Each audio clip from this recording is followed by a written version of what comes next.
তাহলে আপনি আমি বলেন, আমরা যে বিভিন্ন অজুহাত দিই, ঘরের কাজটা শেষ করি তারপরে হজে যাব, ছেলে মেয়েগুলা বিয়ে দিই তারপরে হজে যাব, একটা দোকান সোমবাইরা বাজারে কিনছি, একটা দোকান ফেনী শহরে কিনতে পারলে তারপরে হজে যাব, দুইটা ছেলে লাইন করছি আরেকটা ছেলে লাইন করতে পারলে হজে যাব। আপনি কার থেকে ওয়ারেন্টি গ্যারান্টি নিয়ে আসছেন যে আপনাকে ওই সময় পর্যন্ত দুনিয়াতে হায়াত দেয়া হবে, দুনিয়াতে বেঁচে থাকতে দেয়া হবে? কি বলেন, কোনো ওয়ারেন্টি গ্যারান্টি আছে? তাহলে আমার ব্যক্তিগত স্বপ্ন পূরণ হইলে হজে যাব, তখন হজ ফরজ নয়, যখন হজ ফরজ হয়েছে তখন আপনি হজ করা ফরজ। এই জন্য যে কথা বলতেছিলাম, এই গুরুত্বপূর্ণ দিনগুলাতে 10 দিনের গুরুত্বপূর্ণ একটা আমল হচ্ছে বাইতুল্লাহ গিয়ে হজ করা। বাইতুল্লাহ গিয়ে কি করা? হজ করা। দ্বিতীয়ত যে কথা বলতেছিলাম, দ্বিতীয় নম্বর, এই সময়টাকে ইবাদতের মাধ্যমে কাটানো।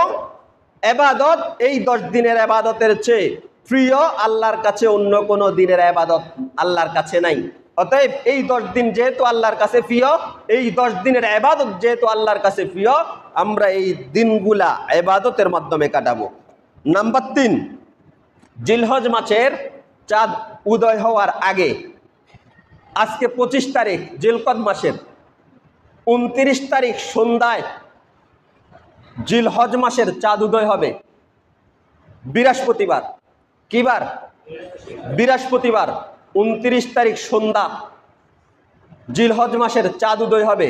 জিলহজ মাসের চাঁদ উদয় হবার পর থেকে নিয়ে কুরবানি করা পর্যন্ত প্রত্যেকটা মানুষ তার নিজের হাত পায়ের নখ, মাথার চুল, নাভির নিচের পশম, বগলের নিচের পশম এগুলা কর্তন করবে না। এটা গুরুত্বপূর্ণ একটা আমল।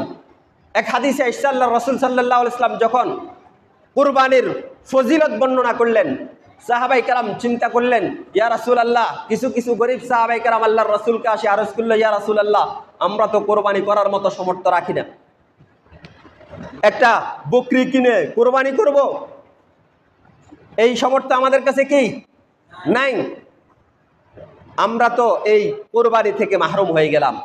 আল্লাহ রাসূল সাল্লাল্লাহু আলাইহি ওয়াসাল্লাম বললেন যে তোমরা যারা কোরবানি করবা, যারা কোরবানি করবা না, সকলেই জিলহজ মাসের চাঁদ উদয় হওয়ার আগে নখ, চুল, পশম এগুলা কর্তন করো। কোরবানির দিন যারা কোরবানি করবে তারা কোরবানি করার পরে, যারা কোরবানি করবে না তারা কোরবানির ঈদের দিন নামাজ পড়ে যাওয়ার পরে তাদের এই নখ, চুল এগুলা এই 10 দিন কাটবে না। নির্ধারিত কোরবানির ঈদের দিন কোরবানি করার পরে যদি কাটে, তাহলে একটা কোরবানি করলে যেই সওয়াব, সেই সওয়াব আল্লাহ পাক আমলনামায় দিয়ে দিবে। সুবহানাল্লাহ। আমাদের মাঝে বহু মানুষ আছে মুসলমান, অথচ ঈদের আগের দিন রাতে যায় শেভ করার জন্য, আছে না নাই? চুল কাটার জন্য, আছে না নাই? আব্দুল্লাহ ইবনে ওমর রাদিয়াল্লাহু তাআলা আনহু দেখলেন এক বৃদ্ধ মহিলা তার কোলের ছোট ছেলেকে চুল কাটতেছে। এই সময়ের ভিতরে, এই 10 দিনের ভিতরে ধমক দিলেন এবং বললেন যে আল্লাহর রাসূল বললেন যে তোমার এই চুল কর্তন, বাচ্চার এই চুল কর্তন যদি তুমি ইয়াউমুন নহর পর্যন্ত সময় দিতে, তাহলে কতই না উত্তম হতো, কতই না সওয়াব হতো। এরকম ভাবে এই নির্ধারিত সময়ের ভিতরে চুল আর কোনোদিন কর্তন করিও না। আমরা নিজেদের তো খবর নাই, বাচ্চাদেরও খবর নাই। এই জন্য আমরা যারা আছি, আমাদের ঘরে মা বোন, বাচ্চা কাচ্চা যারা আছে, তাদেরকেও এই আমল করানোর চেষ্টা করব, এই আমলে অভ্যস্ত করানোর চেষ্টা করব। দরকার আছে না নাই? তাহলে 3 নম্বর আমল হচ্ছে জিলহজ মাসের চাঁদ উদয় হওয়ার আগে আমাদের সকলের হাত পায়ের নখ, মাথার চুল, পশম এগুলা কর্তন করব।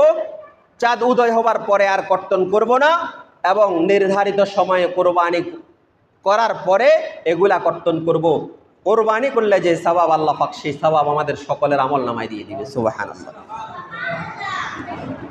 4 নম্বর, এই দিনগুলা যেহেতু গুরুত্বপূর্ণ,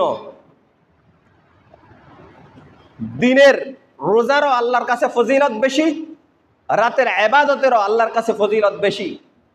রাত্রি জাগরণ করা, তাহাজ্জুদ পড়া, চেষ্টা করব এই দিনগুলাতে যদি আল্লাহ পাক সুযোগ করে দেন, রাত্রি জাগরণ করা, রাত্রে ইবাদত করব এবং তাহাজ্জুদ পড়ব।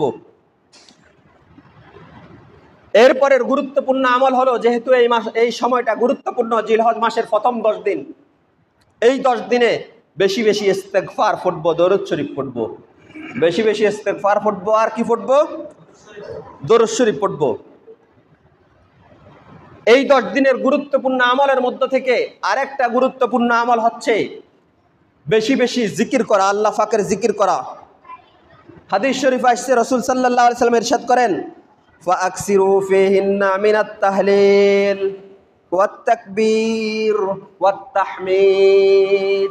আল্লাহ রাসূল সাল্লাল্লাহু আলাইহি সাল্লাম বলছেন যে এই দিনগুলোতে তোমরা বেশি বেশি লা ইলাহা ইল্লাল্লাহর জিকির করো। লা ইলাহা ইল্লাল্লাহর কি করো? জিকির করো।